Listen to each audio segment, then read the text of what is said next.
Welcome to the Megyn Kelly Show, your home for open, honest, and provocative conversations.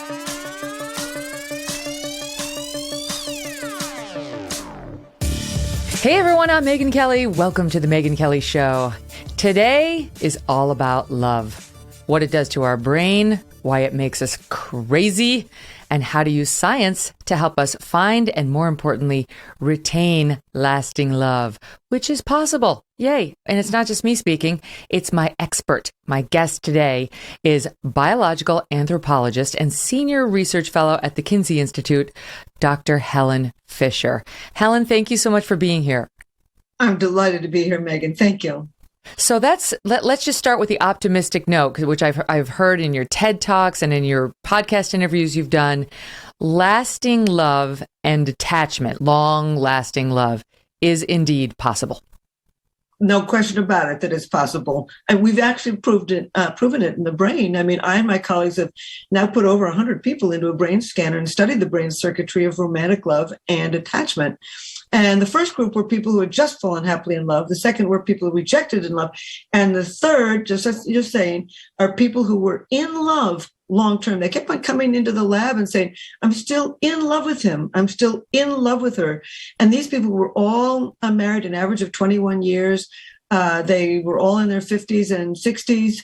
The vast majority had adult children. And they said that they were in love. So we put them in the brain scanner using fMRI. And sure enough, we found the same activity in the same brain regions linked with intense romantic love that we found among people who were just falling in love. But we also found something else. You know, before you put people in these scanners, it's very expensive, very time consuming. You give them a lot of questionnaires before you put them in the scanner. And so one of the questionnaires we asked them to fill out was unhappiness. And we found 3 brain regions linked with long-term happiness. Now, psychologists will tell you all kinds of things about what happens, you know, how to make a happy long-term partnership. All good. But this is what happens in the brain. We found activity in 3 brain regions: a brain region linked with empathy, a brain region linked with controlling your own stress and your own emotions, and a brain region linked with what I call positive illusions, the ability to overlook what you don't like about somebody and focus on what you do. So it's entirely possible. In one study I did, I asked 1,500 long-term married people whether they would marry the same person again. And something like 82% said yes. So we're always hearing the bad news. But the is the spouse in the room when you do that question? No, but there's no question about it that people lie. They not only lie to other people, but they lie to themselves. But brain scanning machines don't lie. Yeah, good point. And you can see the activity in various brain regions as they look at a photograph of their sweetheart. And so that's pretty convincing. Okay, so in those happiness areas, like does that apply to the beginning, like the romantic love and the lust stage? Because I know we're going to get to those as well. Yeah, we didn't. I didn't study that. I didn't put in long-term happiness questionnaires, of course, when people had just fallen in love within the last 6 weeks. But you know what? Romantic love can be triggered instantly. It's like a sleeping cat. It can be awakened instantly. Just like you can be scared instantly, you can be angry instantly, you can be in love instantly. It's a brain region that can be triggered. But feelings of deep attachment for somebody takes time. And that's, I think, one of the things that we really see in a long-term partnership. Not only that feeling of intense romantic love still, but also feelings of deep attachment, which is a different brain system. All right. So I've heard you talk about those 3 stages, or I don't know if you'd call them stages or just sort of areas of love. There's lust or sex drive. There's romantic love. That's the, oh my God, I'm in love, the beginning. And then there's the longer attachment stage. And I want to kick it off by talking to you about Bill Maher. It's a weird place to start, but he is a confirmed bachelor. He loves women. He talks very openly about that fact and about the fact that he's not really interested in getting married or working on sort of the long-term relationship because he thinks the sacrifice is passion. And it was funny because I was on a show one of the times and we were talking backstage and I was like, I really want to disabuse you of this notion. I think there can be passion, as you would say, Helen, in attachment, in the long-term version. Good for you, Megyn. Good for you. And he didn't agree and he didn't want to hear it. And he thought I was being holier than thou. And I was like, okay, wrong target. And I kind of moved on. But I maintain, right, that their passion can be there for all three stages. Absolutely. Well, first of all, very smart of you to not call them stages. I mean, originally you said, well, they basically are brain systems, three brain systems that evolve for mating and reproduction: sex drive, feelings of intense romantic love, and feelings of deep attachment. And they're different brain systems. They can operate together or apart, separately. But in a long-term, very happy marriage, we found all three. They still were deeply interested in kissing and hugging, still, at least at times, coming and going, feelings of intense romantic love, and an underlying thing of deep attachment. But I just want to tell you something about him. I think that, a lot of people won't agree with me, but in a long-term, very good marriage or relationship, I don't feel you need to work. I mean, it's very popular in America to think that, long-term thing, you have to do all this work. I don't think that's true. And my colleague at the Kinsey Institute, Dr. Justin Garcia, the two of us agree that you got to pick the right person. Yes. And if you got the right person, and that's what he hasn't done. He hasn't found the kind of person that where you don't have to make sacrifices, where you're dying to get home and talk to the person. For example, I got married, a year ago. Now I was married at 75. Wow. So I might have agreed with them some time ago. But the bottom line is when you find the right person, it's a pleasure, and he I don't know how old he is, but eventually he may well find the right person. And I think there's tricks too. I mean, for example, I and my sweetheart, we do LAT, living apart together. So I have my apartment. He has his. I see him almost every night, but a couple nights a week, I'm out by myself. I go see my girlfriends. I happen to love the theater and the arts, etc. And he loves to read and eat pizza, and I don't. I mean, I like to read, but bottom line is, so I mean, if you can find a person who enables you to be who you really are, who enjoys and loves who you really are, and lets you be yourself, you can find it can work. It's just that he hasn't met that person yet, and he's gotten himself bogged down in, I think, a good deal of psychology that long-term partnerships take work. Yes, I tried to break through it. And I know what he's talking about, that initial swoony feeling. But even when you are in a relationship that's a year or two, that initial swoony feeling doesn't necessarily last that long.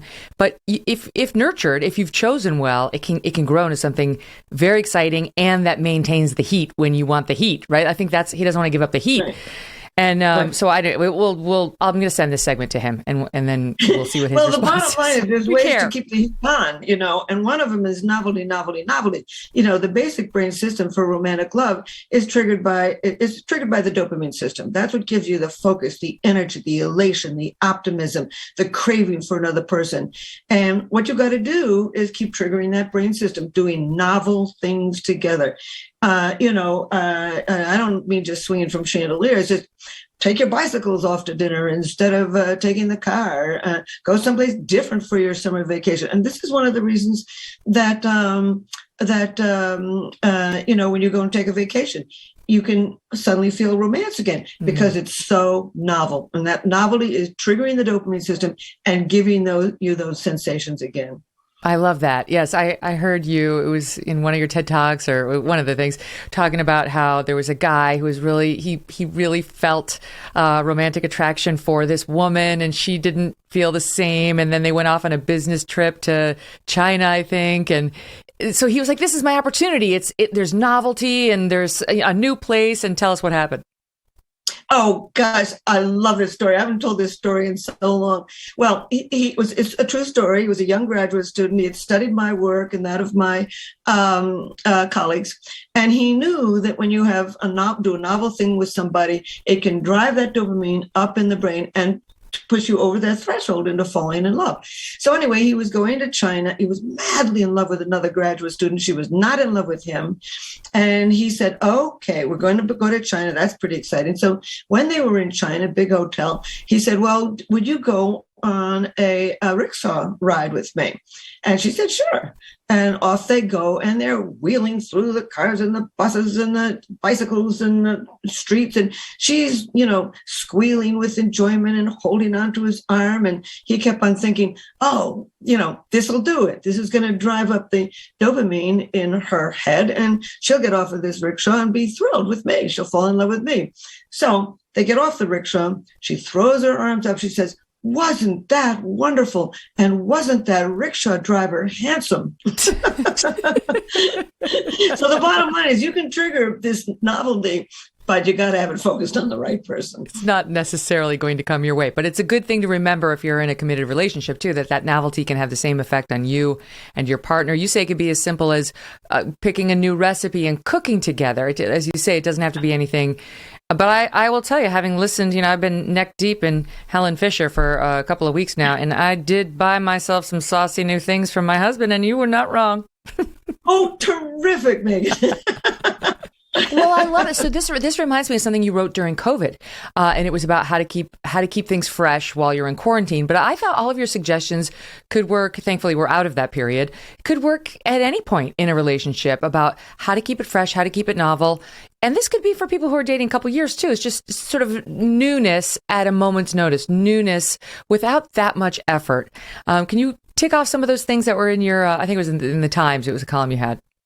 Oh, sure. If I can remember them all, you might know better than me. Well, there were some card games and some word games, like remember when. Absolutely.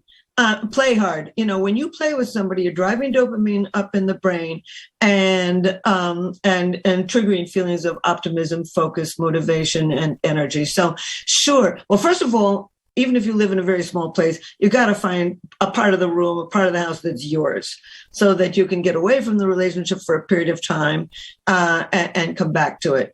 I would also say, don't show up in your sweatpants for dinner. Eat in different parts of the house, learn to cook new things together, go out and figure out the garden in a different way, definitely play games together, have a comedy night, have a dress up night, make love in different parts of the house or a different place. Novelty, and surprise. Read a different book and come to the table and talk to him about or her about something that's new and interesting and different. Find a different kinds of things to watch together on television. So it's all possible. I mean, the brain is easily tricked. Yeah, and it's not that hard. I'll tell you, we do in my family. We do all five of us. We'll do a wig night at random, and everybody can show. I have a crazy collection of just fun wigs, different colors, and all that. And then we'll do a hat night, and we'll do a costume night, we'll do a karaoke night, but just random. And that sort of keeps the whole family in on it, and it also introduces just a new element. Every night can be, not every night, but more nights than normal, can be celebratory, fun, a little getaway without getting away. I think all that helps. And then you've got days, weeks, months to laugh about it after it's all over. Oh my God, did you see that wig that my little girl did? And how about that moment when da-da-da-da? And you can play charades is a good game. Yeah. Murder in the Dark is one I always played as a child. Oh. What I'm going to do tonight with my husband is play games. What's Murder in the Dark? Oh, Murder in the Dark. Oh, I played that as a child. Well, there's one person who's the murderer, and there's somebody who is the sheriff or the detective. And everybody has there's a little sheet of paper, and let's say you got 7 people playing, and one sheet of paper says murderer, and the other says the sheriff. Or the detective. So anyway, you put them all in a hat. Everybody grabs their sheet of paper. They all know who the detective is. Nobody knows who the murderer is. You turn out all the lights. The detective leaves the room, and you mill around in the room. And of course, the murderer knows who the murderer is. And in the dark, he stabs somebody in the back, just with their fist, but very lightly. At that point, they have to freeze. Everybody has to freeze at that moment when the murderer when the murdered person gets murdered, and everybody has to freeze except the murderer, who can move until the lights are turned on. Then the detective comes in and asks everybody questions. Everybody has to tell the truth except the murderer. It's hilarious. I love this. I love a good murder. That sounds amazing. I loved it as a kid, but I love all kinds of board games too, and We play another one it's so simple. We know it as Celebrity. I don't know, maybe it has another name, but it is so easy. All you need is paper and pen. And each person writes down the name of 5, quote, celebrities, but it doesn't have to be a real celebrity. It could be, your Nana, but it has to be somebody who everyone in the family would know by the description, right? So it's like just celebrities within your family or outside. Right. And you put it all in the hat, and let's say I start. I've got the hat and I've got everybody's entries, so now I've got 25 entries in there. I pick it up, and let's say I read Madonna, and I say, oh, she sings, Holiday, she's blonde, she wears the bras with the boobs that stick out. You can't say her name, but you can, and then they're like Madonna. And as soon as they say that, you throw the paper to the side, and your goal is to get through as many as you can. I think we do it within 60 seconds. And so you sort of try to rack it up. Anyway, it's fun. You go around, and whoever does it I think we call that salad bowl. That works. Yeah, and it's the same thing. I'm miserable at it because I don't know that many public people, but yours are all from the world of academia. Everybody's like, don't play with Helen. No, definitely don't play with Helen. But wait, let me circle back to your marriage and your living arrangement. I did read that. I did read about your marriage and your living arrangement, about how you have like your own separate. I will do you and your love the courtesy of not referring you to Woody and Mia because they had a similar situation where they didn't live in the same place, but you just take 2 nights.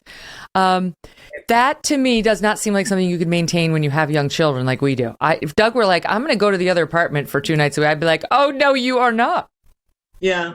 It's very interesting because I talked to a man who was in that situation. He had a new baby, and and I was talking about living apart together. And he said to me, oh, Helen, if I could only have one night in a hotel room by myself and just go to bed when I wanted, eat when I wanted, and not be, and the woman standing there listening to us said, oh, I'm sure your wife wouldn't like that. And I thought to myself, maybe she would like that. Maybe she'd like to have the next night off and you take the job of being with the children. So I think in a limited way, a little time apart. I'm an anthropologist. I mean, for millions of years, we lived in these little hunting and gathering societies, about 25 individuals in the group. And the children were simply handed from one person to another. The job of parenting has become so much more difficult in our modern world. I mean, people are so upset about single mothers. In many respects, it's tough for a couple to raise children all by themselves. We really did evolve in a group, and in which children could wander from one parent role model to another, and it took a lot of burden off of everybody. So, yes, parenting is a very rewarding, but can be very stressful. But it's true. You raise a good point because I mean, most of my friends in New York and I are on the older side in terms of mothering, and our moms are either not capable of taking care of young kids, or don't live in New York, and so or it's don't like, want to. I mean, it's or don't want to. So you don't have that village. No, you don't have the village. No, you can't afford to be man down. It's like it's got all hands on deck. Now that they're getting a little older, it's easier. But certainly when they were toddlers, it was like, oh my God, dude, you're not going anywhere. You sit right there. Now they're 12, 10, and 8, and it's super fun. Oh, good. I happen to love that age. I make a lot of speeches, and you can really talk about love and sex to people that age because they haven't turned embarrassed. They're just curious about it. So, once they've been 13, 14, they're doing too much giggling and too much purring and too much, being embarrassed. But the young are very interested in it. And by the way, these 3 brain systems, young children can be in love. This is a brain system from the sex drive. I wondered about this because puppy love is a phrase for a reason. Yeah, it's a good idea. The youngest person I ever met who was in love was 2.5. And What? his mother, told me every single time a particular little girl would come over, he'd just sit right next to her and stroke her hair and gaze at her. And then after she left, he'd be depressed for about an hour and a half. So it's a basic brain system. How about any of your children? Are they in love? No one's been in love yet, but I will say my oldest child, Yates, when he was about 6, I'd say, he was learning how to swim or just practicing his swimming at this pool. And there was she was probably 24-year-old lifeguard who was very cute. And boy, he loved to make his swimming lessons. And one day he went and she wasn't there. And I said, he was so disappointed. He's like, where is she? And I said, Yates, you really like her, don't you? And he said, yes. And I said, why do you like her so much? And he said, because she looks so good. Good for him. Good well, it won't be the first, Mama. So that's exactly right. Hold your hat. All right. So speaking of the young people, I had a hilarious conversation with one of my staff before we started the interview about how you're going to help her redo her Hinge profile for the ancient people like myself who had no idea what Hinge was. It's one of those online sites. It's not a Tinder. She was quick to tell me it's not Tinder. And we're going to get into the younger folks and the dating set in 2022. I'm so glad that I'm not a member of it, but Helen has got some thoughts if you are in it or would like to know more about what the hell is happening there. Very happy to have with us today biological anthropologist, I'll get it again, and senior research fellow at the Kinsey Institute, Dr. Helen Fisher. We'll be right back. From the first moment I sat in my X chair, my body said, thank you. This is what a real office chair is supposed to feel like. What took you so long? I never looked forward to sitting in my office until I got my X chair. It's lovely. Can your current office chair give you a massage while you're sitting there? Can it heat you up or cool you down depending on how you feel that day? The X chair can. It's all in the LMX massage and temperature regulation feature designed exclusively for X chair. And once you feel the customized support of X chair's patented dynamic variable lumbar, they're thinking about your back's never going to be happy in any other chair again. High performance, quality engineering, extreme comfort, easy to assemble. Those are some of the reasons I love my X chair. Now I can't wait to be at work. Sometimes even if I'm not working, I just sit in my X chair to get that special feeling. Take my advice and try X chair for yourself, risk-free for 30 days. Once you realize how much better your chair should be, you're never going to go back. I promise. Go to xchairmk.com right now. The letter X, chair, mk.com, or call 1-844-4XChair for $100 off your order. XChair has a 30-day guarantee of complete comfort, and you can finance your purchase for as little as $30 a month. xchairmk.com. Okay, so let's spend a moment on the youngins, because I know that you were the official or are the official sort of love consultant for Match.com. You've got your own site, Chemistry.com. And they came to you for a reason, because they thought there must be some science in helping people connect. Now it's morphed into, yes, there's Tinder, where I'm told you just go for just a hookup. There's Bumble, which my colleague here tells me that's where you go and only the woman can invite the date. And then there is Hinge, where it's not just a Tinder. It's like, it can be anything, but she swears she's just going on there for dates and potential relationships. But there's a whole thought behind, like, what do you put on there? What are you looking? How do you find the right person? What are your thoughts on it? Well, first of all, Tinder is not just a hookup site. That's what everybody thinks, and I would have thought so too. But I spoke to the sociologist that used to work with it, and she reported that a good 80% of the people, even on Tinder, are looking for some sort of commitment. So. And I've noticed that, and I've been working with Match. I'm a consultant. I'm not on staff for the last 16 years, and it's remarkable how many people really are looking for some sort of real partnership. Actually, it's not remarkable to me, but I think it's remarkable to the general public. So, anyway, I do study this, and of course, for the last 11 years with Match, I've done an annual study called Singles in America. We do not poll the match members. This is a national representative sample of singles based on the U.S. Census. And of course, every year I create about 200 questions. We go out and we poll them in a very good place. I come back with thousands of data points and assemble them. But anyway, so here are some of the things that we've been able to discover about that profile for your colleague here. Number one, apparently about 6 pictures of you is a good idea. Now, I don't know about Hinge, how many they let you have or whatever, but the bottom line is you want a picture of you that shows your background, what your interests are, maybe another picture of you at work, maybe a picture of you at play, either skiing or throwing a ball or with your dog or whatever. And you really want a good headshot, so make an effort to get a good headshot and also a good whole figure shot. We are built to look for certain kinds of people. And so you want to be careful about those things and be honest, for God's sake. I was with a girlfriend a couple of days ago, and she was on one of these sites, and she was looking at a man, and this man had his arm around a girl. Now, does anybody want to go find a man who's got his arm around somebody else? I mean, it's ridiculous. Right. So anyway, be careful with those shots. A good headshot, a good body shot. Let me jump in and ask you a question. So many people post pictures that are way better looking than they are. They use the filter. They're trying to get the most attractive guy or gal possible. And I always think that doesn't make any sense, because that may lure them into calling you, but eventually they're going to see the real you without the filter. So wouldn't you want an accurate, nice, flattering, but accurate portrayal of the way you look? There's no question about it. And one thing that's beginning to work against that, jeopardize that kind of conning, is the real rise of video chatting. It's a new stage in the courtship process. In the study I did just a few months ago during the pandemic, video chatting jumped from about 19% prior to the pandemic to about 27%.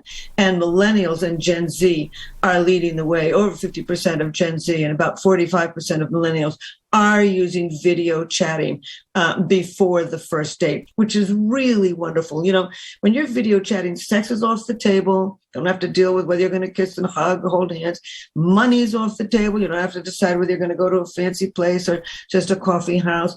And what they're reporting is that they're having more meaningful conversations, more honesty and transparency, more self-disclosure, and that's men as well as women, less interested in what you're looking like. We'll always be interested in what somebody looks like. I mean, we are a walking billboard of who we are, and what you look like does say some things about you, but they're much more interested now in whether you are fully employed and financially stable. So bottom line is this thing of fancy photos that are not real you. They may well be a part of the past and not the future. And now really all you've shown is your insecurity, which is not really what you want to lead with. I will say, though, that, people hate it when I say this, and courtship is really not about honesty. It's about winning. And it's amazing. I've watched 40,000 people lie to me. Women lie about their weight and their age. Men lie about their height and their financial status. But anyway, so get those pictures right. Okay. Another thing is definitely work on that profile of who you are and what you want.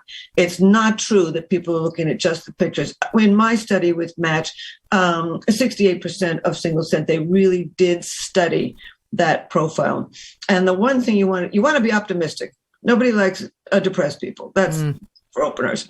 But you also want to be, forget sex. No discussions of sex. Forget the cliches. Everybody wants somebody who can walk on the beach and have wine by the fire. Forget it. Details. Instead of, I had a wonderful day yesterday, say, yesterday was great. I hopped on my bike. I could feel the wind in my hair. I went through the park and the leaves were all scattering. I stopped for a cup of mochaccino or whatever. I mean, details. Be optimistic and be honest about what you're really looking for. Instead of saying, I like classical music, say, I just love Beethoven's, Fourth Symphony, or I just really like hip hop, or I really, details, be honest. And also, instead of saying, I'm looking for someone who, use the word you.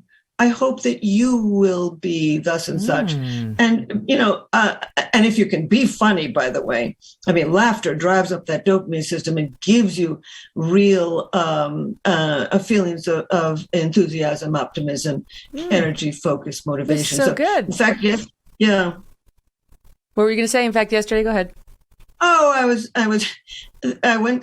a girlfriend came to me, and as I said, she was looking through these alternatives of men, and one of them said, I don't like cilantro. I started to laugh. I mean, that's hilarious. I get it. It tastes weird. Yeah. And she said, well, I do like cilantro. And so maybe it's not going to be a good match. And I said, give me a break, man. You can work this through, He's trying to give you a chuckle. Yeah, exactly. And I said to her, tell her right back, I love cilantro. Do you think this can work? Maybe we should try it. Something that's clever, that perks their energy. But you know what? There's two problems with the internet dating. There's nothing wrong with these sites. All they are is introducing sites. That's all they do is introduce you. But the problem is they're so new that we don't know how to use them. And the first big problem, and tell your colleague, is don't binge. The problem is that the brain can only cope with about 5 to 9 options. We're not built for a million different options. And what these people do is they go, look, and they keep going. And after about 9 options, they can't even remember who these people are. And they find nobody. So the bottom line is, after you've met 9 people, and I mean met, either in person or through video chatting, who are within your ballpark at all, get off the site and focus on one of them, at least one of them more, because all the data show that the more you get to know somebody, the more you like them. That's number 1. Don't binge. Number 2, think of reasons to say yes.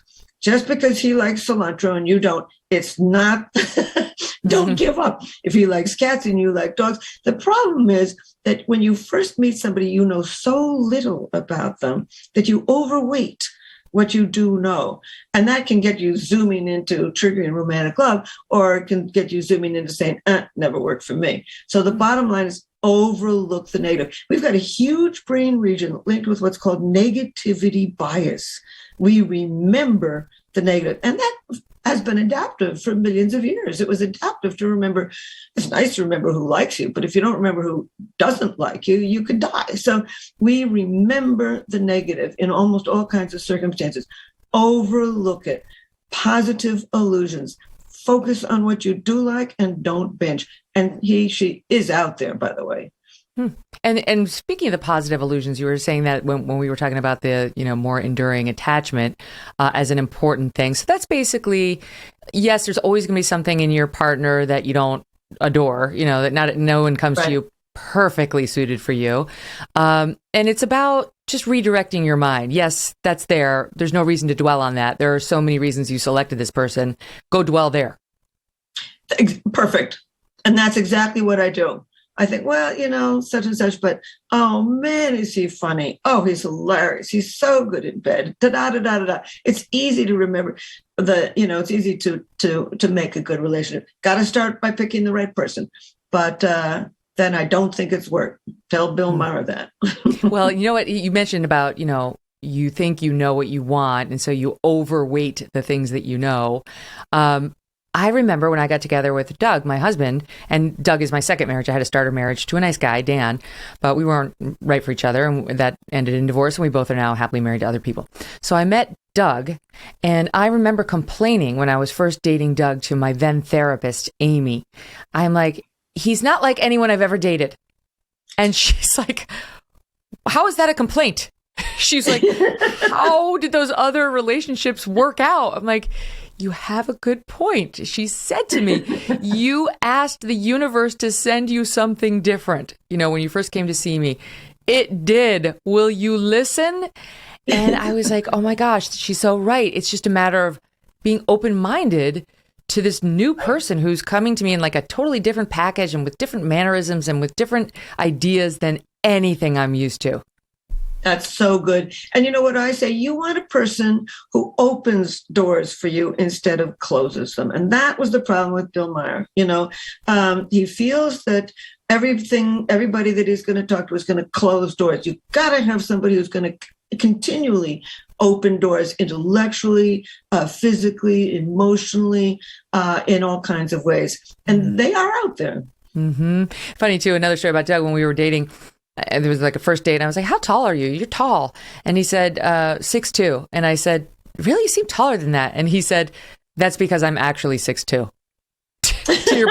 to your point about the men lying about their height. Oh, that's very cute. It's just very cute. I just remember when my husband, when I first, got to know him, he walked in and I was playing some Beethoven, and he said, what's that? And I said, oh, it's Beethoven something. And he said, oh, I hear he's good.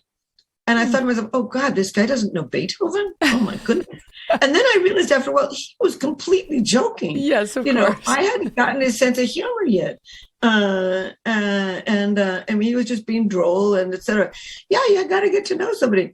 And all the data show that you get, the more you get to know somebody, the more you like it. But you got to give them a chance. Think of reasons to say yes. Yes. Now, wait, can I ask you, so you said you got married at age 75? Yeah, isn't that something? And had you ever been married prior to that? I was married for about 3 months when I was 23, and I didn't want to marry him when I went down the aisle, but I was so scared of my mother that I didn't dare. Mm-hmm. But the bottom line is, since then, I've lived with 2 other men, both of them for over about 20 years, and I was crazy about both men, but for some reason, I didn't want to marry them.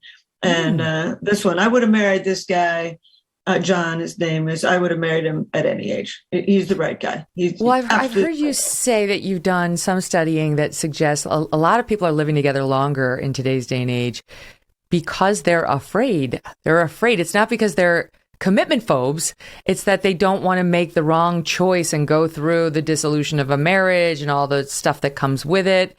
Was that something you could relate to personally, or because 2 20-year romances that didn't lead to marriage, people might wonder why. What was the choice there? Yeah. Oh, well, I do want to tell you, you're raising a much larger and very interesting question. But in terms of me, the first man was 22 years older, and I already thought he drank too much. So I thought that's not going to work. He was a fascinating guy. I mean, and hilariously funny and extremely charming and very dedicated to me. But I just thought the age difference was, in the long run, might not work. And I put him in his grave, and I was very, after we broke up, he did quit drinking, which was fine. And we came into solid friends, and I buried him myself. So it was a wonderful relationship from beginning to end, but it had a couple, potholes that I didn't think I could get through. And the second one, a fascinating man. We saw most of the world together. I've been to North Korea with him. I've been to the Highlands in New Guinea. He wanted to see every country in the world. And I've been all over the world with him, and it was wonderful. But there was things I didn't trust. And I would have married him, but anyway, bottom line is I'm a happy camper, but you've raised something else that's really important. Whereas I got it all with this one, and if it's possible, and certainly I did. But anyway, the bottom line is, yes, we are marrying later. And I call it slow love. I wrote an academic article on it. 50 years ago, people married in their early 20s. Now they're marrying in their late 20s or early 30s. And what we're seeing is what I call slow love, this long period of pre-commitment in which people, particularly the young, but of all ages, are trying things out, getting rid of what they don't want, learning more about themselves, trying things out. But I tell you, the young, I'm crazy about millennials, as I've said. They developed this term DTR, define the relationship. They don't go into these things. They'll have their one night stands and they'll have their friends with benefits. But if they don't think this is going somewhere, they get out. They have that discussion, define the relationship. They sort things out and they leave, or they stick it out to go to the next stage. So Bottom line is we're marrying much later. And the reason that this is wonderful is I've looked in 80 cultures through the demographic yearbooks of the United Nations. And my data goes from 1947 to 2011. So whole different time periods in world history. And over, the later you marry, the more likely you are to remain together. And I also have a data, not personally, but a study that I've read about 300 Americans. And once again, the longer you court and the later you wed, the more likely you are to remain together. And so I really do think as we are marrying later and later, what I call slow love, I do think that we're going to see a continuation of relative family stability. Did you know that the divorce rate today is less than it has been in the last 50 years? The divorce rate is really quite low. I mean, some people are always going to divorce. And by the way, some people should. I mean, if you are being beaten up every time, you ought to go. But the bottom line is, I do think that particularly the young are very serious about romance. They want to get it right. And they're going to marry much later. And they're going to walk down those aisles. When they do, they're going to know who they've got. They're going to know what have they got, and they think they're going to know that they're going to keep who they've got. But I know you've also pointed out that it's not like they're just doing a contractual approach to it. It's not like they're being measured and they're looking at the list of qualities and they're making because I know I've read that you say something to the effect of over 90% of women, over 85% of men all say if a person had everything I wanted on paper, but I did not feel in love with them, I would not marry them.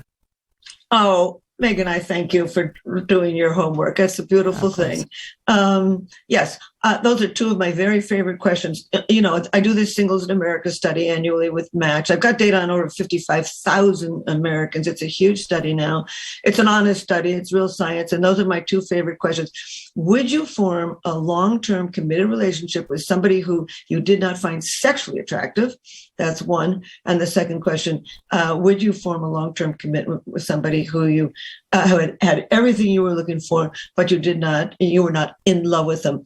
And what was interesting to me is the people least likely to compromise were people over 60. It's the young who are going to compromise and end up marrying somebody who they're not necessarily sexually crazy about or not in love with. And I thought at first, well, this is weird. But it's the young that have to reproduce. And if you find the perfect girl, she's very good with all your friends. She's just she'll be a wonderful mother. You find her hilariously funny. You find her or him very interesting to talk to, but you don't have that real zip of passion. The young are more likely to make that commitment anyway, for good Darwinian evolutionary reasons. You've got to pick a partner who can, give you healthy babies and help you raise them. That is a good point. Yeah. All right, I have to round back to one awkward statement that I just got to follow up on. Forgive me. When you say you buried your first partner there yourself, that you literally put him in his grave, you just mean you were with him when he died and you took care of the funeral arrangement? I scattered his ashes too. Oh, wow. Okay, so there was you were, hands on. Yeah, hands on. It was very strange. I cannot tell you how bizarre it is because his daughter wanted to scatter some too. And so she came over to my house and I put some newspaper out on my desk and I dumped all these bones out. And I looked at him and I said, what are you doing? As a pile of bones. It's Helen, very arresting. I think death is very arresting. Of course, we all do. But, at least a baby gets built for 9 months and you get used to this. But anyway, I adored him. He was just absolutely wonderful for me. Forgive me. I don't mean to but what? Wait, are you telling me that when they give you the ashes, if you pour them out, there's more than ash in there?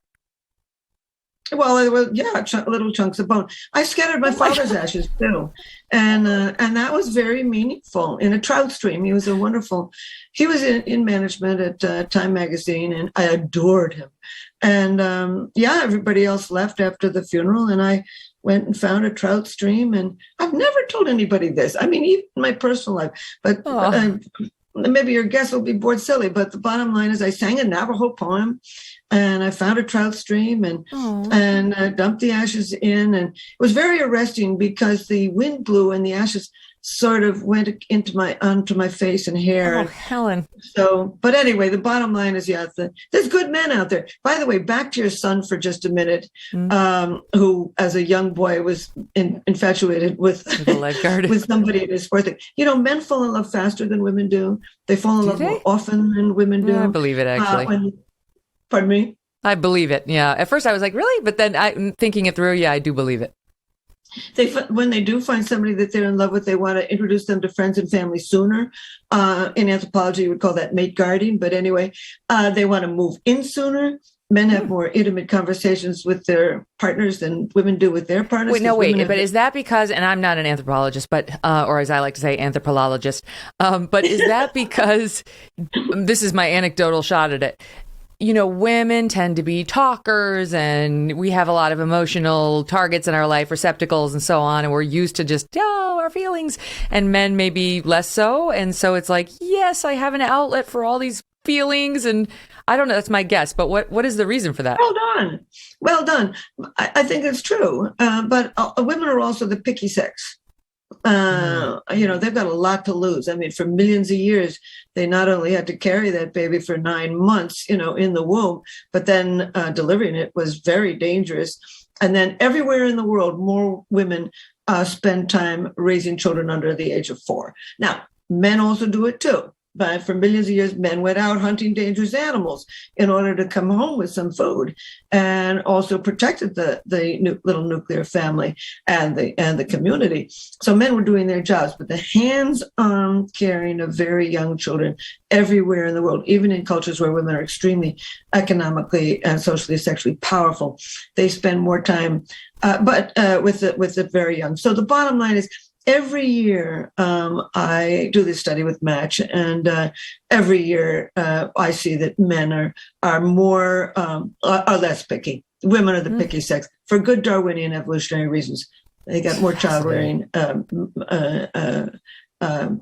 things they got to do, responsibilities. All right, so now there's so much more to go over, including these are the 4 basic brain systems. We're going to squeeze in a break, and then when we come back, I'm going to ask Dr. Helen Fisher about the 4 basic brain systems that she says will sort of classify whether you're an explorer, a builder, a director, or a negotiator. And there are tests to figure out which one you are, and it will tell you about, if not who to choose as your mate, maybe how to navigate the relationship once you have chosen, and to get over certain problems or to sort of work your synergies together. It literally is science. You thought love was, all emotion. It's not. She's studied it. She's done the brain scans, and we'll pick it up there right after this break when we do more with Helen Fisher. And remember, you can find The Megyn Kelly Show live on SiriusXM Triumph Channel 111 every weekday at noon East. The full video show and clips by subscribing to our YouTube channel, youtube.com/Megyn Kelly. If you prefer an audio podcast, subscribe, and also please download on Apple, Spotify, Pandora, Stitcher, or wherever you get your podcasts for free. And there you can check out our full archives. Some great, great history there with more than 260 shows. This is for men and women. Do you have red, inflamed, or blotchy, uneven skin tone? Right? A lot of us suffer with this. Male, female, doesn't matter. Age doesn't matter. Little rosacea, whatever it is, it can happen to the best of us. You can also be dealing at the same time with frown lines or fine lines or forehead wrinkles or under eye puffiness, and on it goes. This is the circle of life. The only solution till now has been abrasive, irritating products with retinol. But it is the dawn of a new day. And that is thanks to Genucel's new Ultra Retinol Cream. You can see all the skin healing benefits of retinol without that harsh irritation. I have sensitive skin myself. This has been an issue for me. Genucel's Retinol Alternative Cream uses clinical concentrations of a natural alternative that corrects red inflamed skin. It visibly reduces wrinkles and it evens out skin tone. Made for sensitive skin, it's effective hydration for all skin types. Again, perfect for men and women. Get Genucel's Ultra Retinol included with your order of their most popular package today at Genucel.com/MK60. Save over 60% on Genucel favorites and enter my special promo code MK60 for an extra discount at checkout. Visit the new Genucel.com to bundle your skincare favorites and get 10% off for as long as you love the results you see. All right. Genucel.com/MK60. That's GENUCEL.com/MK60. All orders upgraded to free priority shipping for a limited time. Genucel.com/MK60. So, Helen, before we get to the 4 sort of types of personalities, to short form it, I wanted to round back on the other 2 things because I really did love this, and you put it in your Times piece. It was about keeping your partnership happy. And we talked about positive illusions, focus on the stuff that you do like, don't dwell on the things you don't, that does no good. And by the way, that's a key for happiness in general. You know, I tell my kids this, you know, whenever they get super upset about something that doesn't really matter. It's like, does that need to be your upset? You know, is there something else going great in your life right now that you can focus on? Because and this is actually one of the other points, you want them to be empathetic. You want them to feel for people who are in trouble or in need without letting it really pierce their own heart and happiness. It's a delicate balance. But your other 2 points were, you do need empathy with your partner, and you do need to control your own stress and emotions. That's a challenge for a lot of people, right? Controlling your stress and emotions when you're dealing with a person who's not supposed to be leaving you, right? So this is a person in front of whom you're supposed to, well, frankly, be your worst self at times.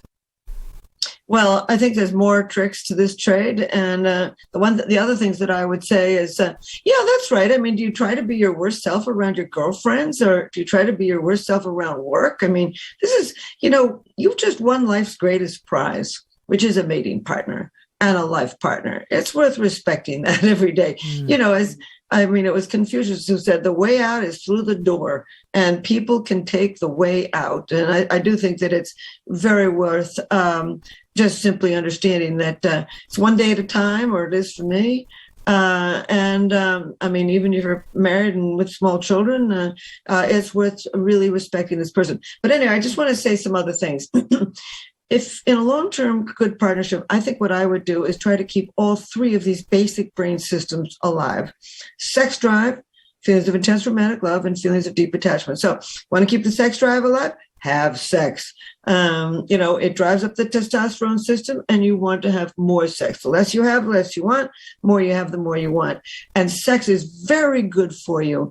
It can trigger feelings of romantic love, any kind of stimulation of the genitals that can drive up that dopamine system and sustain feelings of romantic love.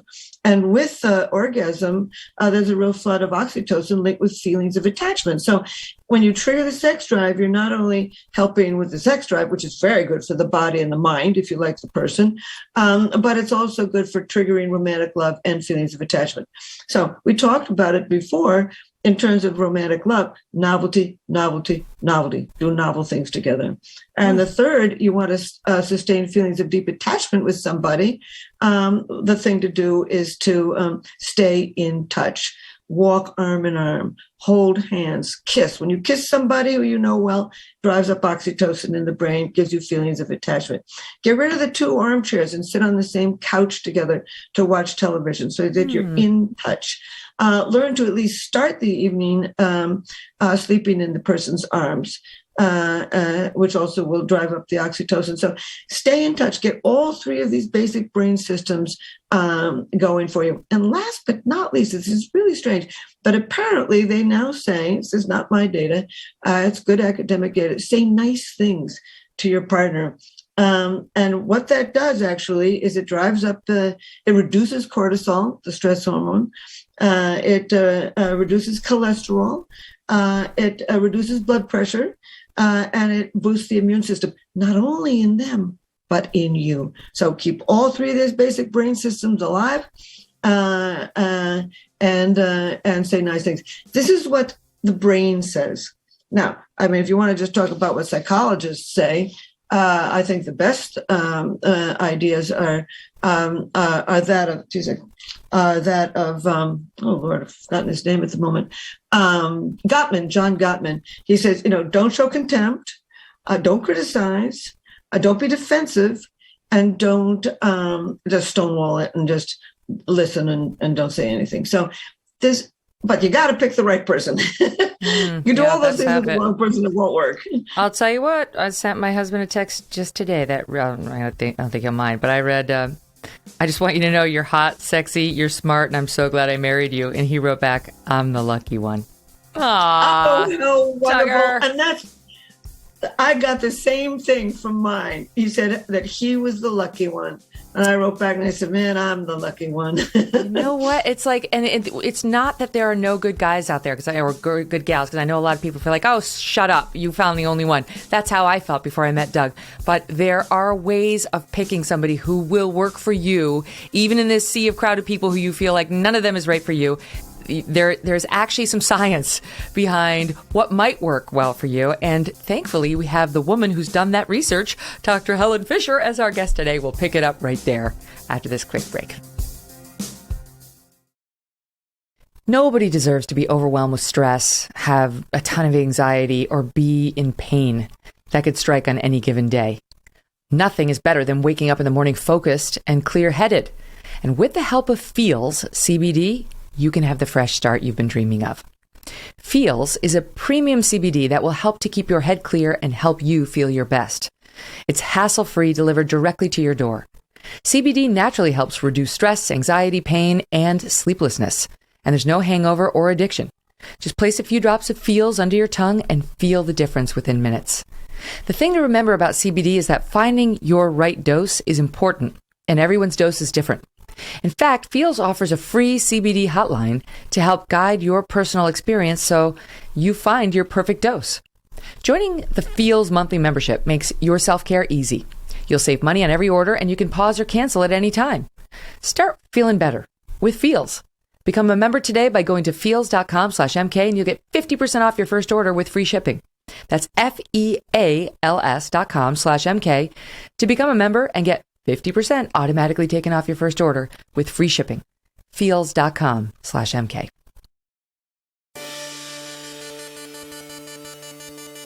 First of all, just set the stage. What are these four things and how can they be useful to us in understanding? Well, this all started, when Match came to me 16 years ago and they asked me, why do you fall in love with one person rather than another? And I said to them, there's all kinds of things that we already know. We do tend to fall in love with somebody from the same socioeconomic and ethnic background, same general level of intelligence and good looks and education, somebody with your religious and social values, and somebody with your economic and reproductive goals. So there's a lot of cultural things. But, you can walk into a room and everybody is from your background and level of education and good looks, and you don't fall in love with all of them. So I began to think, okay, about 50% of who you are does come out of your biology. I mean, we know that some people are better at math, some are better at singing on tune, some are better at shooting a basketball, et cetera, et cetera. So I began to think to myself, why don't I take a look at the biology of personality, the second half of that puzzle? Because people will say, well, we have chemistry or we don't have chemistry. Are we naturally drawn to some people rather than others? So anyway, I looked through 40 years of biological literature and I found all kinds of systems in the brain, but most of them keep the heart beating or the eyes blinking. They're not linked with any personality trait. But there are four basic brain systems. Each one of them is linked with a constellation, a bunch of personality traits, the dopamine, serotonin, testosterone, and estrogen system. So I created this questionnaire that you've just mentioned. It's called the Fischer Temperament Inventory. You can get it in any of my books or even on some of my websites, certainly all over the internet. Anyway, people who are very expressive, the traits in the dopamine system, I call, as Megyn, you mentioned, explorers.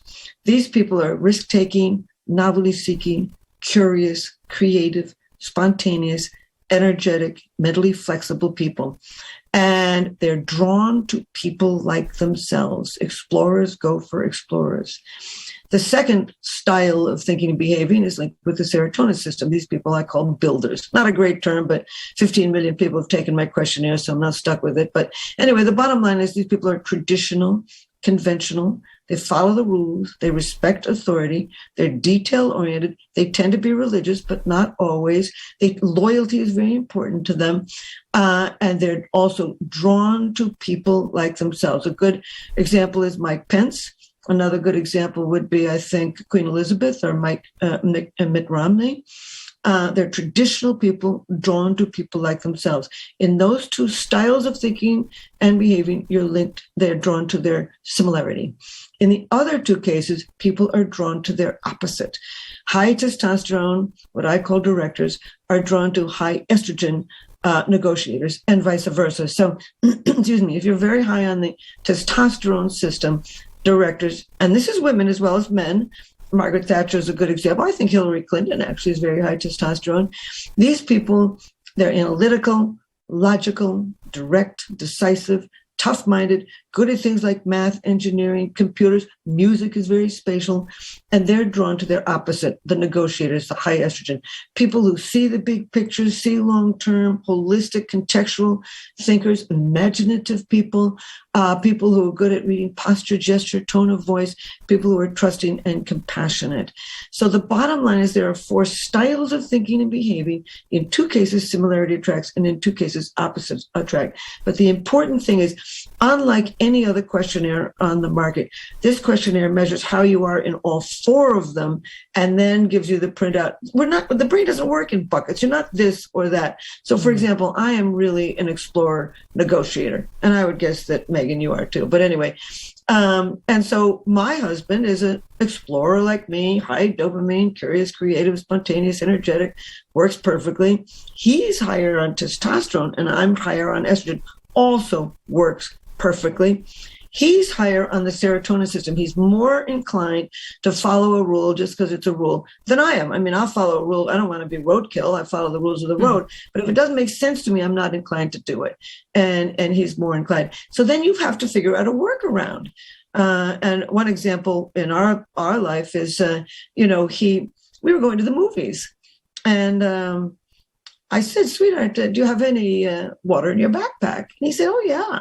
And I said, well, we could drink it in the movie house. And he said, no, you can't. You can't bring food or drink into a movie house. You've got to buy it at the concession stand. I wouldn't have thought of that. So what do? You buy it at a concession stand. The problem is so many people see the problems in their relationship is it's about me.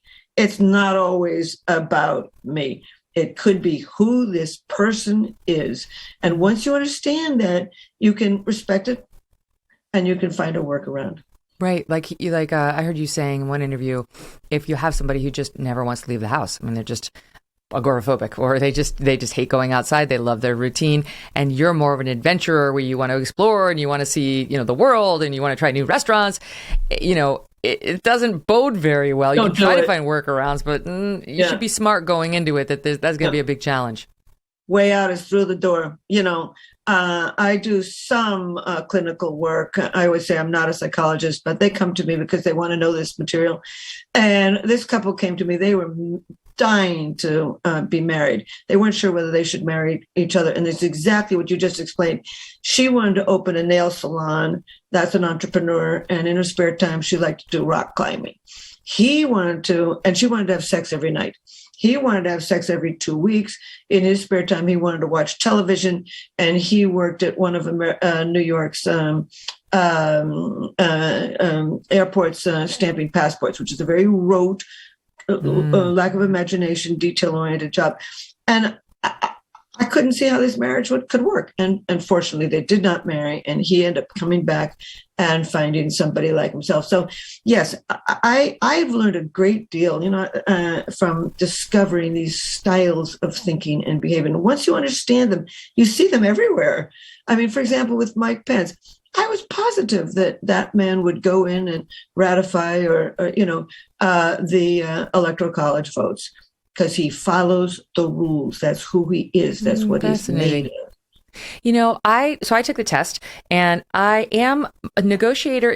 That's my rising sign. Really, it's not astrological. I'm a rising negotiator, but my main thing was director. And one of the weird things in taking the test was, I remember taking the director, because the way Helen does the test is you sort of take 4 of them, and they ask you questions that would, if you have a very high score on one, that's probably going to be the one if it outweighs the others. Anyway, I remember taking the one that seemed to be asking if I were a director, and I had extremes. It was like no to the math, no to the science, no to being a strong decision maker, but I was really strong on some of the other categories, some of the other traits. I'm trying to pull up what they were. Here it is. That I did agree with: testosterone system, analytical and strategic thinking, 100%. Tough-minded, direct, decisive. Yes, I agreed with all that. Right. So it was like I had a very strong pull to many of its characteristics and a very negative pull. So I'm like, I don't know what this makes me. Well, it sounds like you've got those traits that you are, that you are strategic, and you said tough-minded, but not good at math. I mean, nobody has all of the traits of all of them, but we've got some more than others.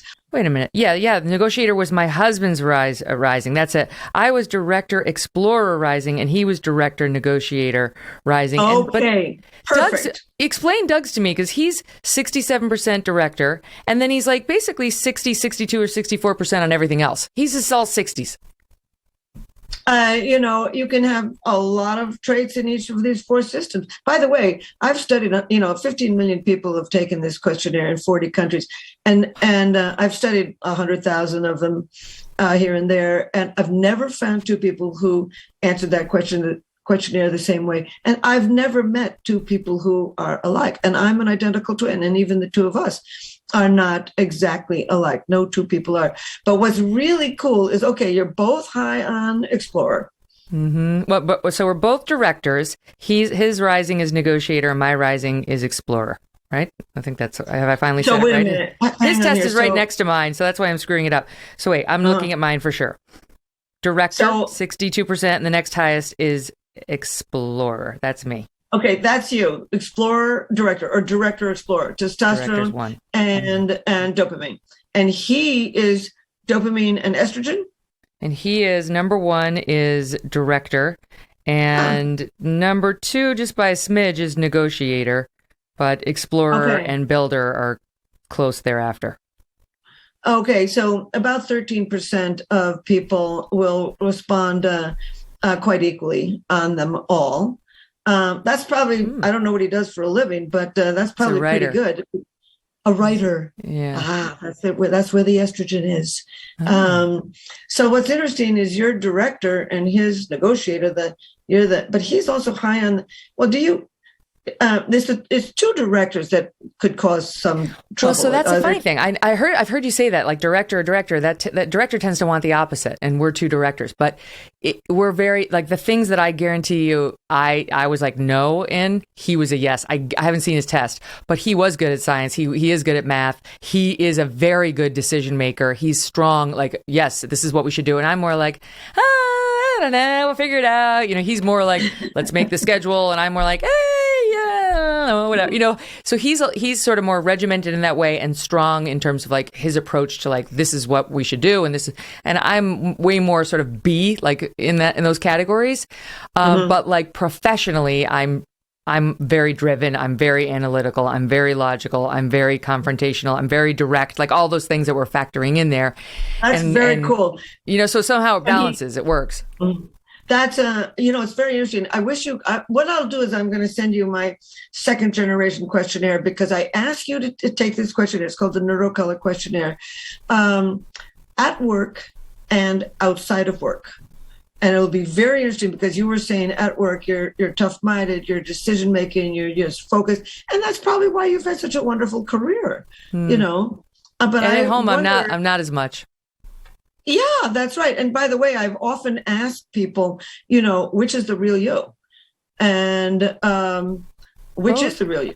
They're both real. I don't know. It's like I care, like the things I care deeply about the news, but like, do I really care deeply, which particular softball league the kid is in? Nah, not really. Like, as they get older and those things start to matter more, I'll care more. But for the most part, like, I don't get obsessed over, what Junior's going to be doing for, 2 weeks in July. Like, You know what I mean? Like, I just don't put my I think energies that's there. the explorer in you. I think the explorer is, live and let live. Let's be relaxed about this, et cetera, et cetera. But which is more tiring for you, at work or at home? That's funny. Well, Which that's personality fascinating. style, the director or the negotiator? Which is more?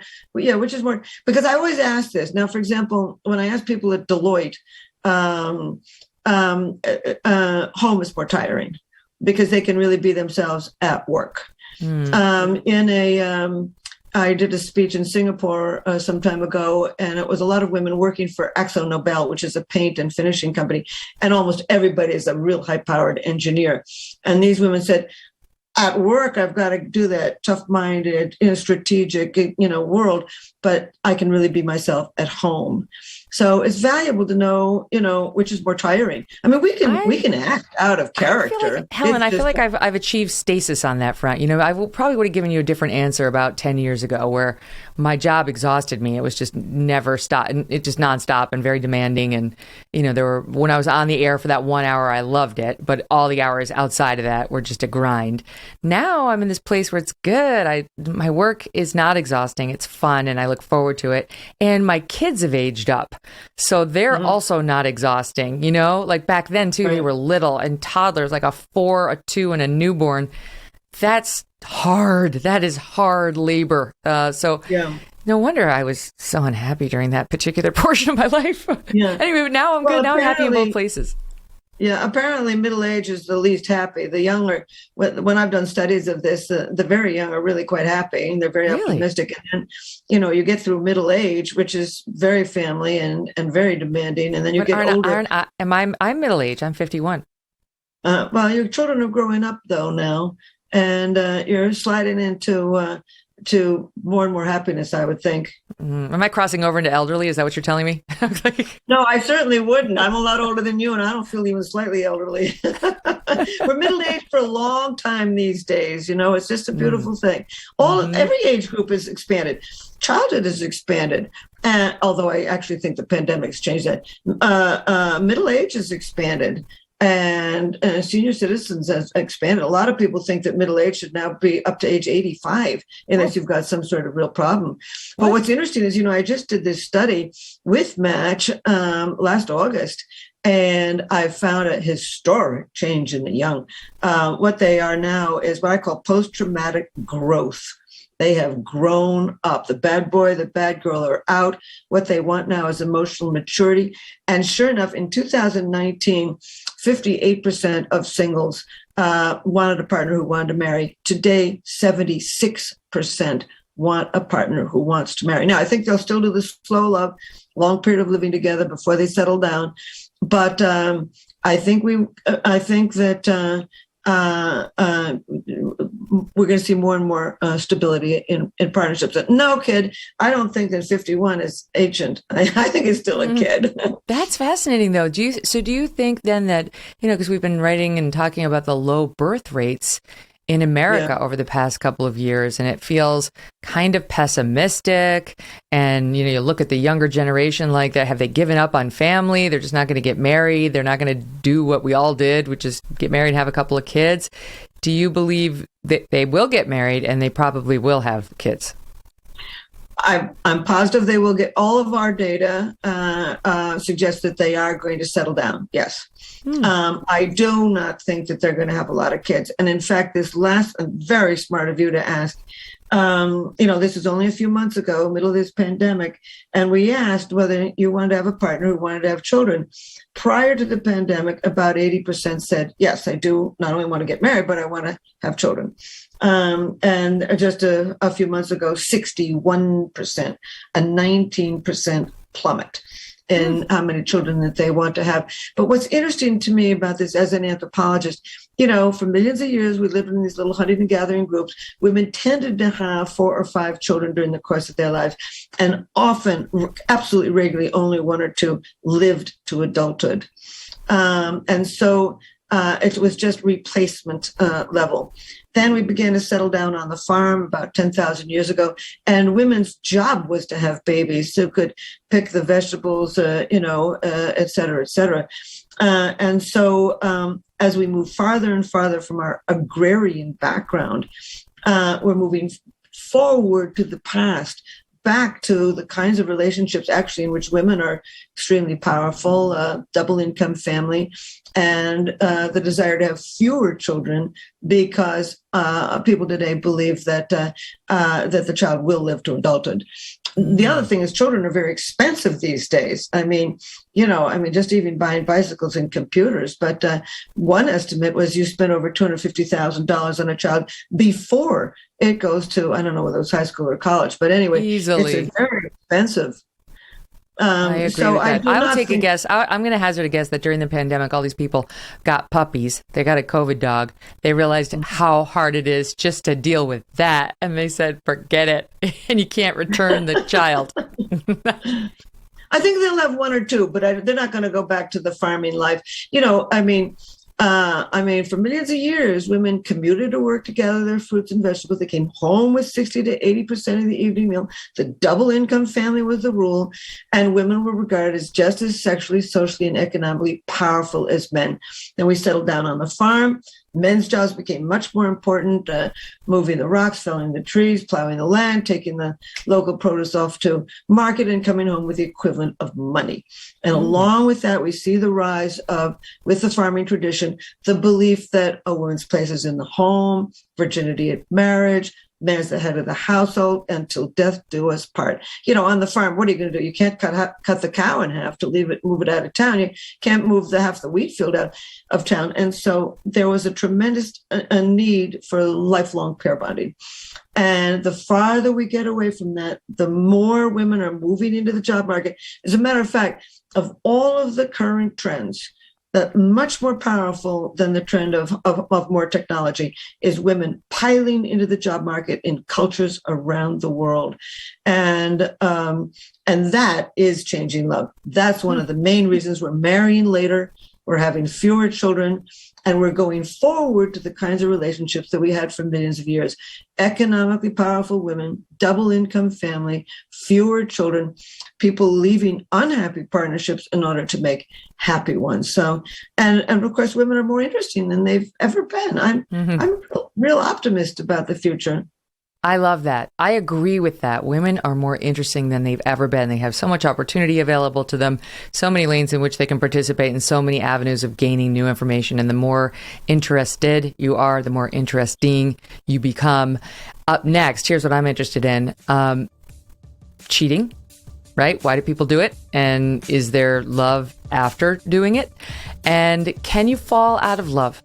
People who have unrequited love need to fall out of love. How do you do that scientifically? Dr. Helen Fisher with that right after this.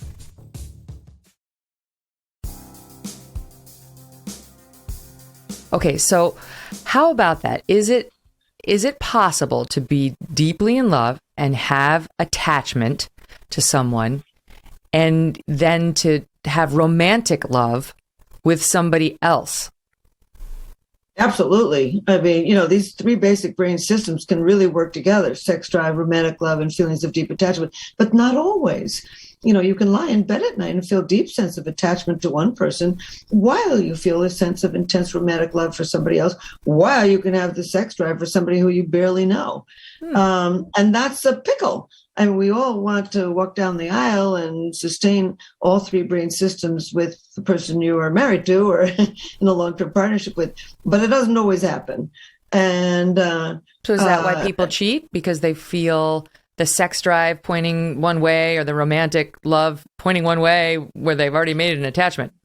Yeah, it's interesting. I've studied adultery in 42 cultures around the world. And if you ask people why they're adulterous, they'll say, Well, I wanted to supplement my marriage. I wanted to get caught and break up my marriage. I wanted to get caught and rebuild my marriage.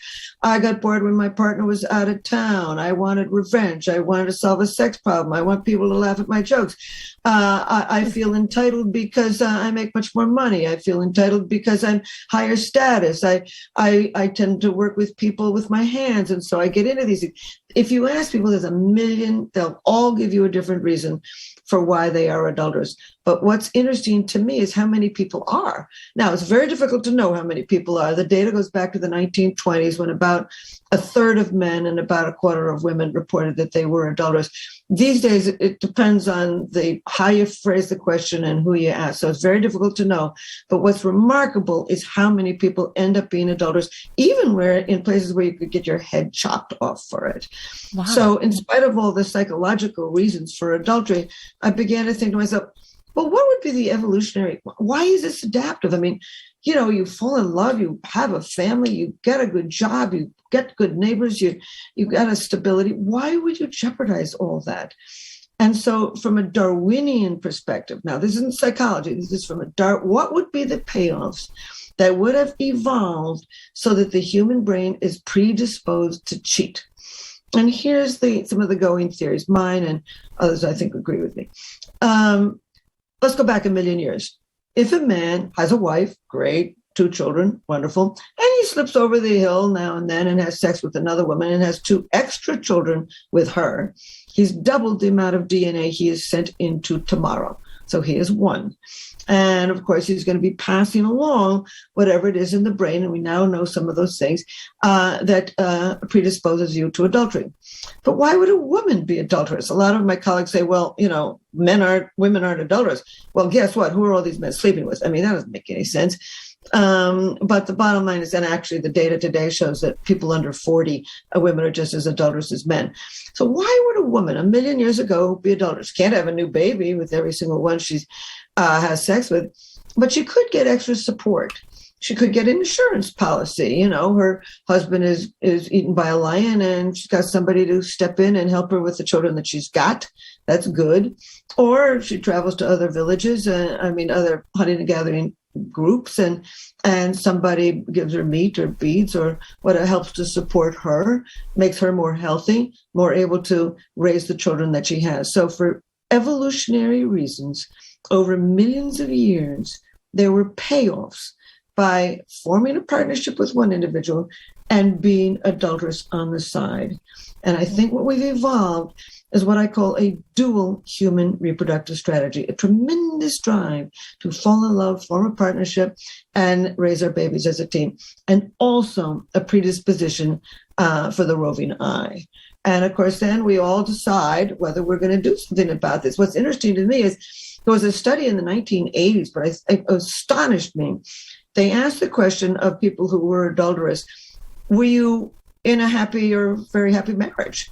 And 56% of men said yes, they were in a happy marriage when they were adulterous, and 34% of women said yes.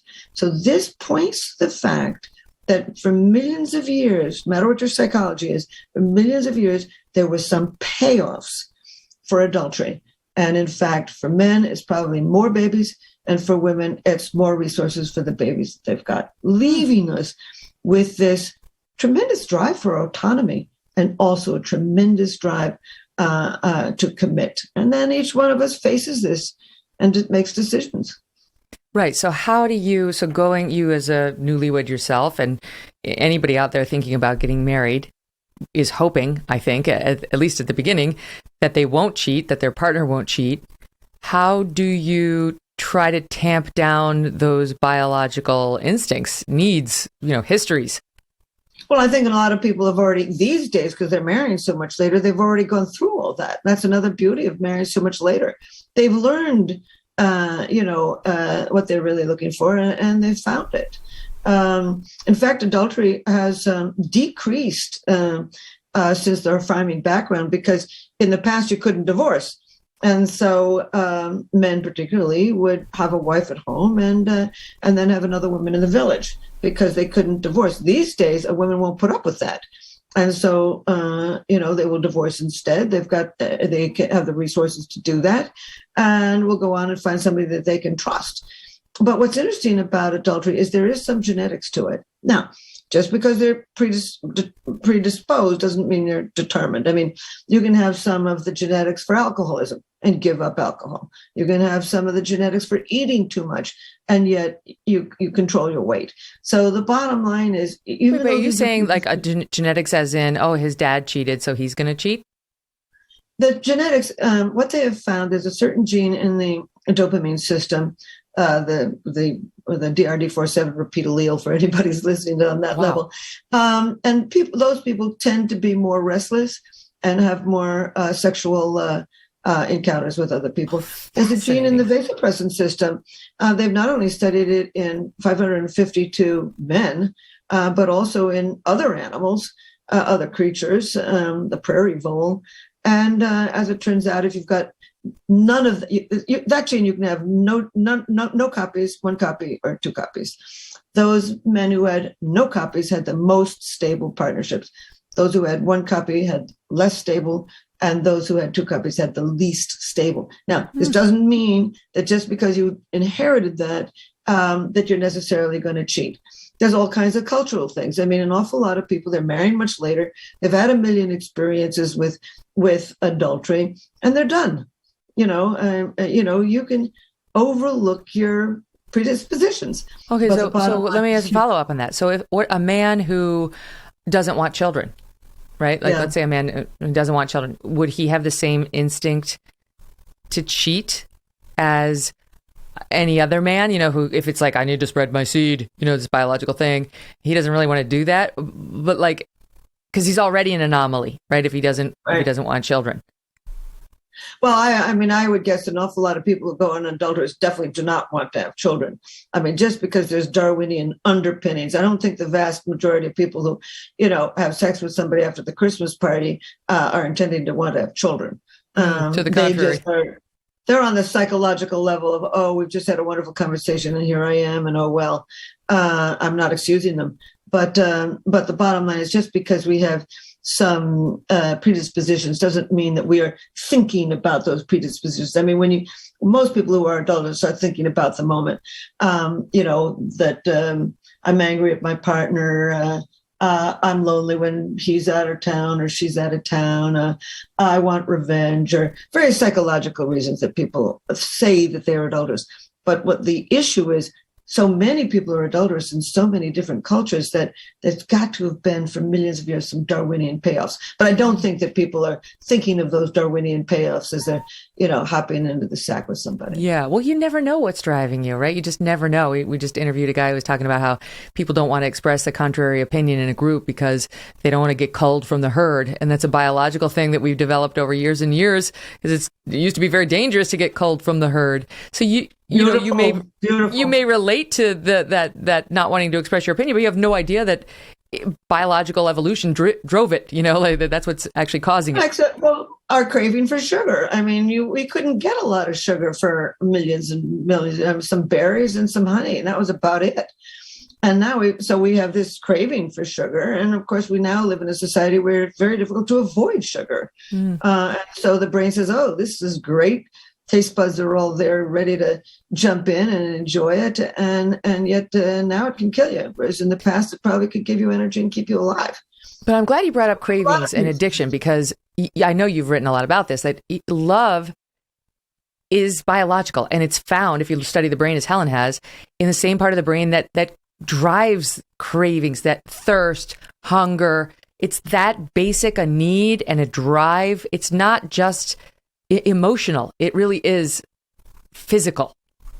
Well said, kid. I mean, really. And the bottom line is, when I was first putting people into the brain scanner with my colleagues, Lucy Brown and others, I thought it was an emotion, or a whole series of emotions, which it is. But the bottom line is, when we put those people in the scanner, people who were madly in love, just in love, rejected in love, and in love long term, we really found activity in a tiny little factory near the base of the brain called the ventral tegmental area, a brain region that actually makes dopamine and sends dopamine to many brain regions. But just like you said, that little factory that pumps out the dopamine that gives you that elation lies right next to a factory that orchestrates thirst and hunger. Thirst and hunger keep you alive today. Romantic love enables you to focus your mating energy on a particular individual and drive your DNA into tomorrow. So it is a drive and it is an addiction. And here's where I've not been able to convince any of my colleagues of this.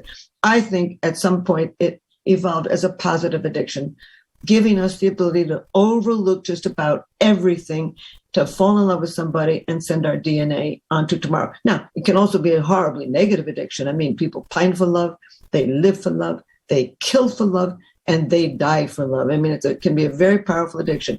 But the bottom line is it comes out of brain circuits at the bottom of the brain, linked with drive, with craving, with focus, with motivation, with drive. So that leads me to, how do you get out of it, right? Like in the unrequited love situation, the husband leaves you, the wife takes off, or, the case of the guy who had the gal in the rickshaw, it was just, you just never can get her to feel it in the first place. And you want to fall out of love. You don't, I remember watching that movie, what was it called, with Greg Kinnear and Ashley Judd, and she wanted to fall out of love. She went to a doctor to see if she could get her amygdala taken out so she didn't have to have smells that reminded her of him, right? Someone like you. So can you force yourself to fall out of love? Well, first of all, it is an addiction.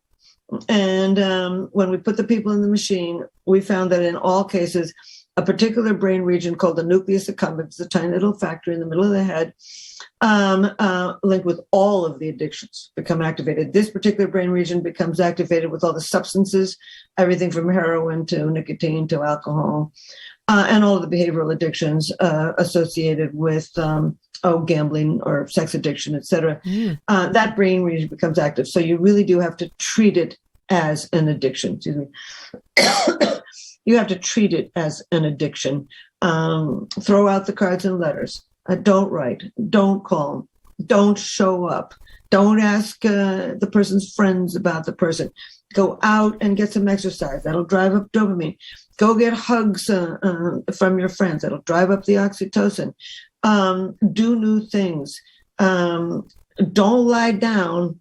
There's somebody camping in your head. You got to get them out. And so you've got to distract yourself. And in the beginning, it's important to understand what goes on. By the way, when you are addicted to this person, not only does this brain region linked with craving, obsessive craving become active, but that same brain region triggers what they call the ability to start processing your gains and your losses. So when you've been dumped, one of the first things you naturally do is trying to figure out, geez, what did I gain out of this? What did I lose? Did I lose the dog and the cat? Did I lose children? Did I lose money? Did I lose the neighbors? What do I do at Thanksgiving, at the holidays? You're trying to assess the situation. But at some point, you've got to build a narrative, whether it's true or not, so that you've got your story and so that you can then throw it out. So I would treat it as an addiction. And I would build the story, but at some point you've got to give the story up. I know at one time I got dumped and friends were very sweet. They kept on asking, how are you feeling? And after a while I realized, every time I talk about this again, I'm just raising the ghost. So at some point you have to move on. And the bottom line is we have proven that time heals. When we put people who are rejected in love into the brain scanner, those who had been rejected about 17 months ago, as opposed to 6 months ago, showed less and less activity in a brain region linked with attachment. So time does heal, but you have to help yourself out by treating it seriously as an addiction. As I say, they actually now that I think of it, be from that very movie I just referenced. They say time heals all wounds and time wounds all heals. We put the little brain scan actually up on the screen. I just want to tell the audience who are going to watch this on YouTube what they're seeing. So it shows like a flare up in the brain. Both of these are of a brain that's in love, A and B, and you can see sort of some firing up going on in both sides. And let's see, the one on the left shows ventral tegmental area on the left and the caudate nucleus on the right. Heightened activity in the VTA, in particular, has been associated with all sorts of addictions, nicotine, alcohol, heroin, and so on, each dose causing a fresh spike of dopamine. So that brings us to the chemical manipulation we already do of some of these things, whether it's drinking or cocaine or, the serious drugs, heroin, and so on. And then separately, but maybe not unrelated, antidepressants and the self-medicating that people do. So can you talk about how those affect the brain chemistry and may interfere with our ability indeed to love? That's one of the most important questions that anybody ever asks me, and they rarely do. When you're madly in love, that little ventral tegmental area, the VTA, is making dopamine and pumping it out and sending it to many brain regions, giving you that elation, giddiness, euphoria, sleeplessness, intrusive thinking about the person, high motivation to win them, sexual craving, et cetera, et cetera. And when you take an SSRI, serotonin, like Lexapro or Paxil, some of the older ones, you're driving up the serotonin system. And serotonin has a negative correlation with the dopamine system. So the dopamine system is linked with romantic love. And as you're driving up the serotonin system, you are suppressing the dopamine system. And so I think it becomes harder and harder to fall in love.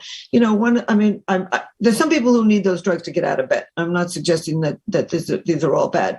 But the bottom line is a lot of people take them to calm themselves under difficult circumstances, and then they don't get off of them. And what these drugs do is blunt the emotions for a good reason. If you're really struggling, it's probably very useful to blunt the emotions so you don't kill yourself and you get on with living. But the bottom line is an awful lot of people solve their problems and they keep taking the drugs. And I cannot tell you, I have letters from all over the world all the time. And the people will say, the last one was, last week, all the time. And a guy writes and he says, I have been married for 11 years. We have 2 small boys, 5 and 8. We were very happily married. My wife went back to school. She wasn't doing well. They put her on one of these SSRIs. And about 2 months later, she came back to me. She said, I don't love you anymore. I want a divorce. And then they say to me, is it the drugs? And it could well be the drugs. Wow. Because when you suppress the emotions, you're suppressing the ability, I think, to fall in love and to form a deep attachment to somebody. Oh my gosh. That's so consequential. That needs to be disclosed before those drugs get offered. Well, I think they should at least, and by the way, it also in 73% of kills the sex drive. And that's a big number, 73%. Yeah, I wrote that academic article a few years ago. It could have changed. Now they are beginning to give SNRIs. They're trying to drive up the serotonin, but also drive up norepinephrine, which will dopamine? Help you feel your emotions. But the bottom line is, I cannot tell you how many letters I get from people, and they don't understand it. 6 weeks ago, this person was madly in love with them, and now they are dulled. And that's how long does it take? Do you know, if you decide to go on one of those drugs, how long does it take for it to sort of kill that center, the love center? Nobody knows. I'm the first person to say that. And I would really like people to pick up on this. It could be very easy to measure. All kinds of people go into a therapist or a psychologist in terrible trouble. You could see what the brain is like before the drugs, and then after the drugs, and then after you've solved the problem, and you could also give them all kinds of questionnaires. It really wouldn't be hard to really study this.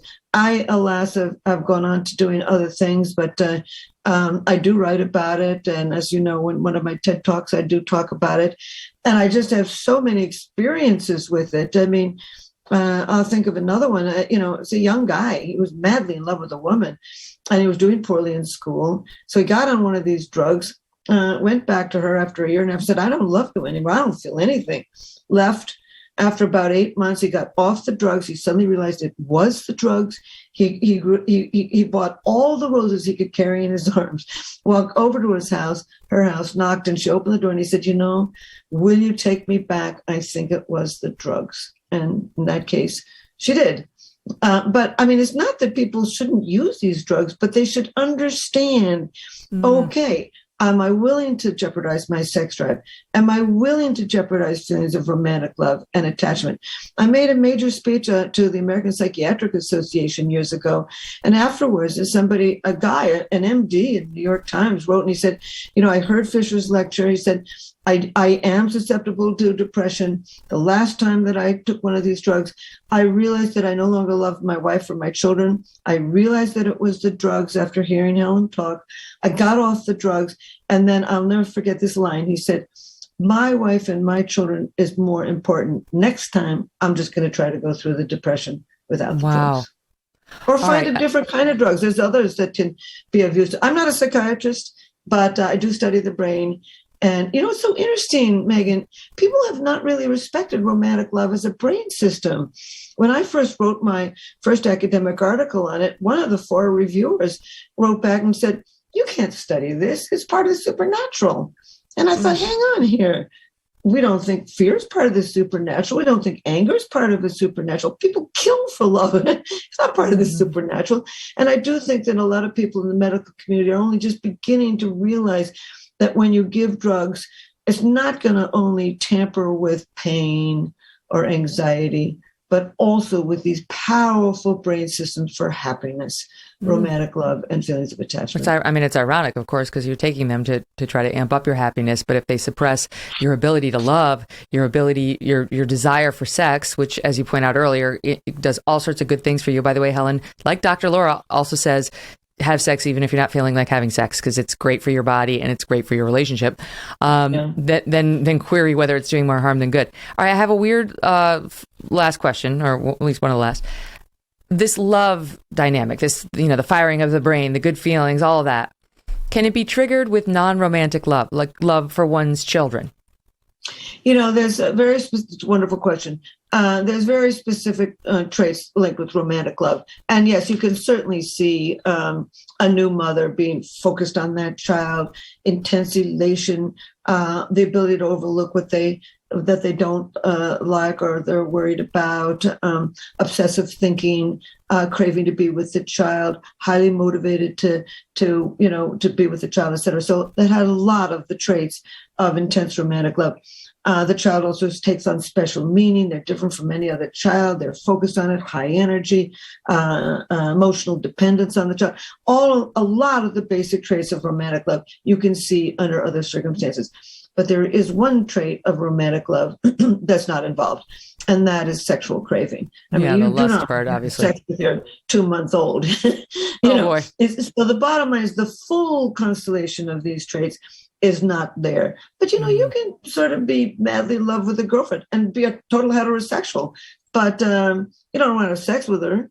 But so this all, I think what this is leading me to conclude, love is great, love is awesome, all sorts of different love are important and wonderful to have in your life, but there's only one sort of romantic love. That's a special lane with the sex drive and the romantic love and the attachment.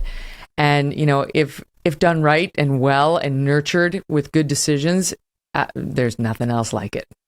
And by the way, you just said another thing that was very important. I love poetry because I think it's a great artifact of the human brain. It really expresses the emotions.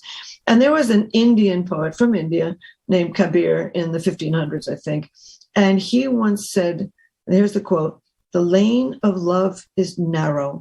There's room for only one." Now, you can feel attached to a lot of people. You can have sex with a lot of people, but romantic love is focused on just one. Great. So fun to think about and just interesting to think about how to nurture it in our own lives, right? Everybody's got it at some point or had it at some point or hopes to have it at another point, whether it's on, one of these websites or someplace else. So I think you've given us a lot to think about. What a pleasure. Thank you for being so open, Helen. It's been a delight getting to know you. Oh, you're a sweetheart. I'll just say one thing about it. Romantic love is primordial. It's adaptable. and it's eternal. It's going to be with us a lot longer than Valentine's Day. Ah, amen to that. All the best. Same to you. Welcome back to the Megyn Kelly Show. We didn't feel like we could end the show without bringing on my colleague, Danny Roth, who is the one whose love journey we discussed. So, Danny, you were actually talking to Helen before the show, and then you heard her advice for during the show for being on Hinge. Again, Hinge. She's the one who educated me on this. Danny is Hinge and Bumble and Tinder. So, did you learn anything helpful? Yeah, some things. I will say she talks about activity a lot, and if I see one more man post a photo of him on a boat with a fish, it's not going to do well. It's not going to work. What do you want to see? I just want to see honesty. I want to see personality. I don't really care about seeing you with your car or a fish. I want to see, you with your friends. I want to see you at a concert. I want to see you doing something that you actually enjoy and are passionate about. All right. Now let's do some data on you. How old are you? I'm 24. Okay. And are you in the market for, a relationship or just, casual good times? I'm in the market for anything. If it's fun and it leads to something, okay. Okay. If it doesn't, okay. Do you have a certain age range you want? Probably older. I try to stay like 25 to 32. Older. That's cute. Older than you. Okay, I got it. That's good. Okay. And do you care if he's never been married, if he's married, has a kid, not married now, but, was? No, I don't care. Okay. So would you describe yourself as one of those active gals, or are you more stay at home, watch a movie? How do you describe yourself on your profiles? Yeah, I'm active. It really sucks, which I don't even know if you know this, Megyn, but about 4 months ago, I broke my ankle. So things have slowed down a bit for me.